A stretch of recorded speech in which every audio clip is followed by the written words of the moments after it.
Hey, what's up? Check this farm stand out. Let me show you how I built it. All right, we got a fun one this time. Little disclaimer, I like to listen to music or podcasts while I'm working. And for most of this video, I was listening to it through my stereo in the shop. Therefore, I can't play a lot of the audio that I recorded. So there's going to be a lot of silences and random loud drilling noises. But they're fun. They're fun drilling noises. So here we go.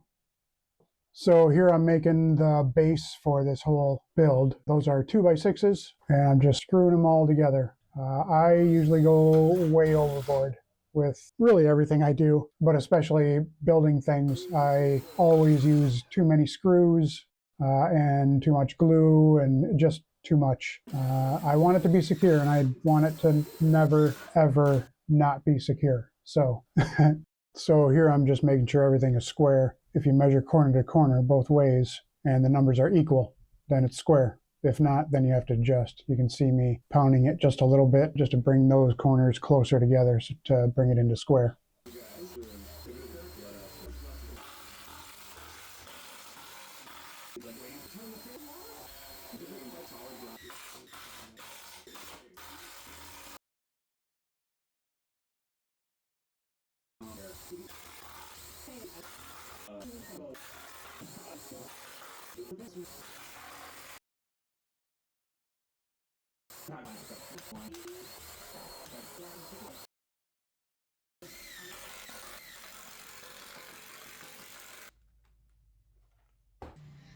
I wanted to make this stand mobile, so I'm installing some 6-inch wheels. That'll make it easier to go over the rough terrain on the driveway and the cracks in the garage floor if I want to bring it in to work on it or store it. I'm using 1/4 inch by 3 inch lag screws to screw these in so they're not going anywhere. Here I am cutting out the 2x4s that will be used for the 4 corners. The roof is going to be slightly angled, so I wanted to get that angle cut out on these 2x4s before I put them up. Here I'm cutting out all of the cross pieces that will attach the vertical 2x4s together.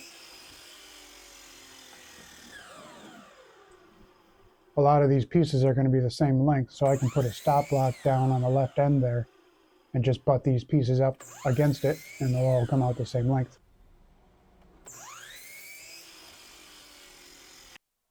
And then we can start assembly.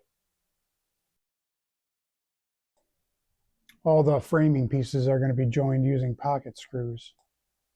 So I clamp that piece down to prevent the 2x4 from moving when I screw it into the base. And then it's just rinse and repeat for the remaining 3.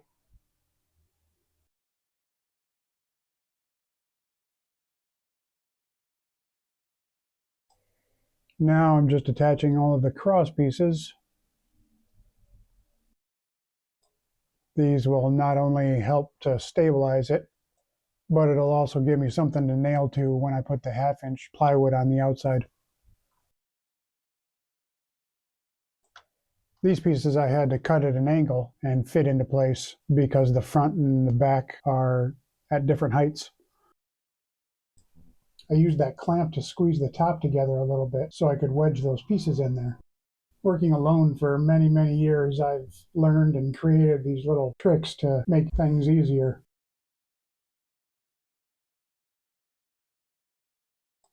We're going to have a cooler that sits almost flush with the countertop that will hold the eggs. So rather than try and measure the cooler and then put in those pieces and hope it fits, we just put the cooler in there and fit the pieces around it. And this is my thinking pose.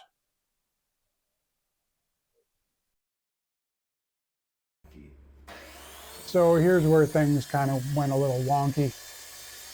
I was trying to use materials that I had on hand, and I had all of this 1/2 inch plywood out in the shed, and I wanted to use it for the countertop and the outside pieces. So I cut all these pieces out and then attached them all. And I'm not sure why I didn't notice before, but After they were all up, I realized there was evidence of mice all over these half-inch sheets of plywood. So in the end, I had to go buy new sheets for the outside. I did find a couple small sections that I had in the shop to use for the counter. So basically all this footage that you're seeing is just a waste of time because I had to take it all off and cut down new and put that on. And I didn't film that, so I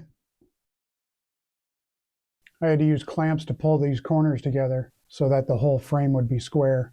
Then I can attach this OSB and that will keep everything in line.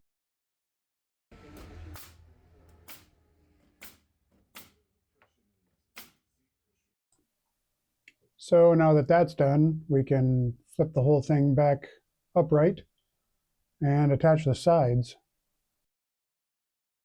Now keep in mind that this is all a waste of time right now because I'm going to take all of this off and replace it.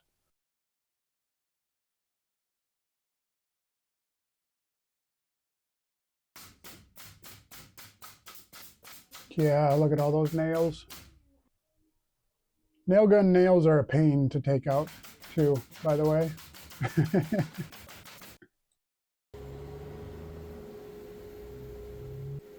Now I'm marking where the studs are on the countertop piece so I can cut those out and make it fit in there snugly. It's much easier doing it this way rather than grabbing a tape measure and trying to measure out all those cuts.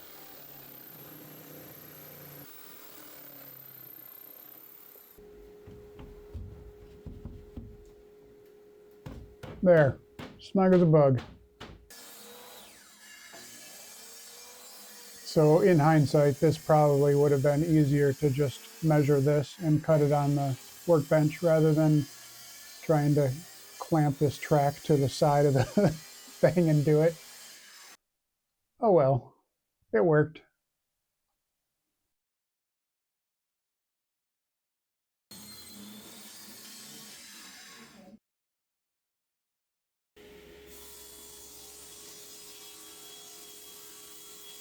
Now I'm cutting out the pieces that will hold the cooler down in the countertop.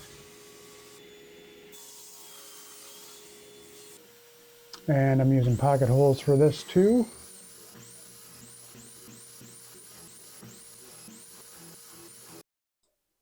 The cameraman forgot to tell me where to stand when doing this, so it's a bit out of frame. But I'm just putting the pieces together, and then we'll mount it to the underside of the counter.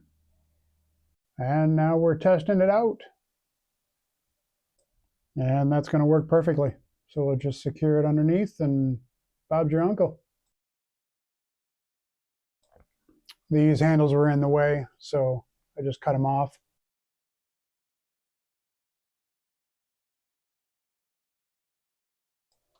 I also secured the cooler to the bottom of the frame there so that it wouldn't move around. Somehow the footage of building the roof frame was corrupted after I transferred it from the camera to the computer, so I'll just show you what I did here in SketchUp.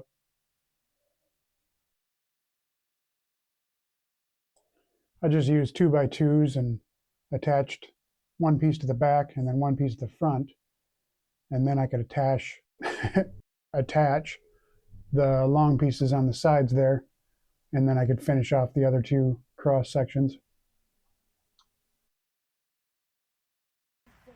I just have to say, I love using a sprayer. It's just so fun, and it's so satisfying to see the paint go on so easily. Anyway, there was a bunch of paint left in the basement from the previous owners of the house, and I had a bunch of leftover paints, both exterior and interior, and a couple stains left over from jobs. So I decided to combine everything that I wasn't going to use and stirred it all together. And this tan color is what was produced. I'm pretty happy with it.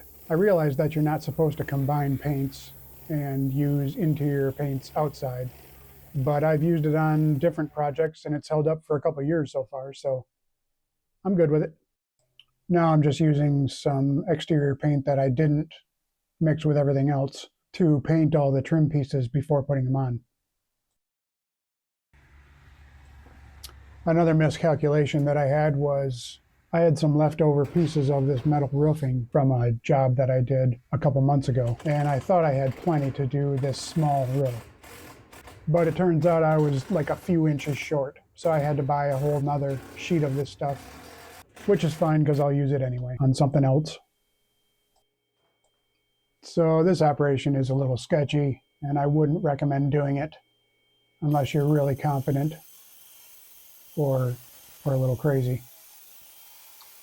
I have a metal blade in the table saw, but I'm pretty sure you can do this with a regular saw blade. Also, a full face mask really helps with this because those little metal shards really hurt when they hit you.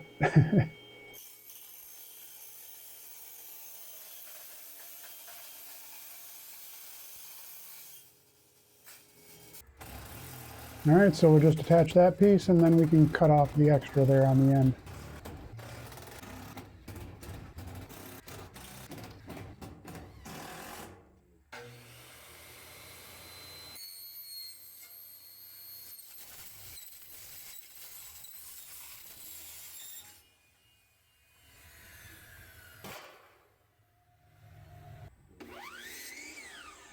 And now the trim goes on. We're getting close. I'm just cutting down all the vertical pieces to final length, and then I can attach them. What a beautiful October day this was here in Wisconsin.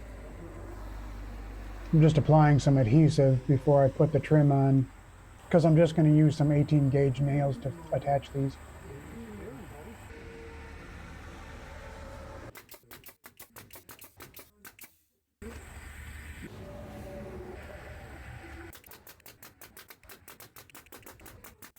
Now I'll get all the horizontal pieces cut down to size, and then I'll attach those the same way, using the adhesive first. Instead of trying to measure each space and then cutting the piece down to the final length, it's much easier to just put the piece in place and then mark it and cut it to size. This especially helps with those top pieces where they're angled cuts.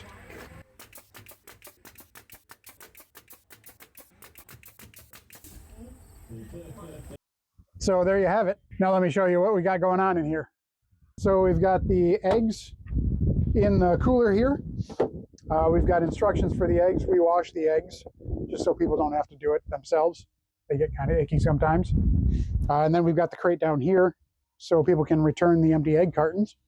And I wanted to make sure there was a lot of space other than the eggs so that we can put out extra produce that we have from the garden. I'd like to do some sourdough bread, possibly some other baked items. Whatever we come up with, maybe even some wood crafts at some point.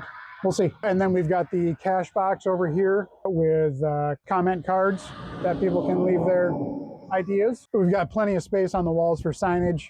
Anything coming up, community events, anything else that we will be putting out here in the future. And that's it. It's really nice so far. I think it's going to work great. I did make doors for this. I'm not sure if I'm going to put them on this year yet or not, but we'll see. And then I've also got a sign that will go up here that will say some sort of like farm stand, Brownstead farm stand, or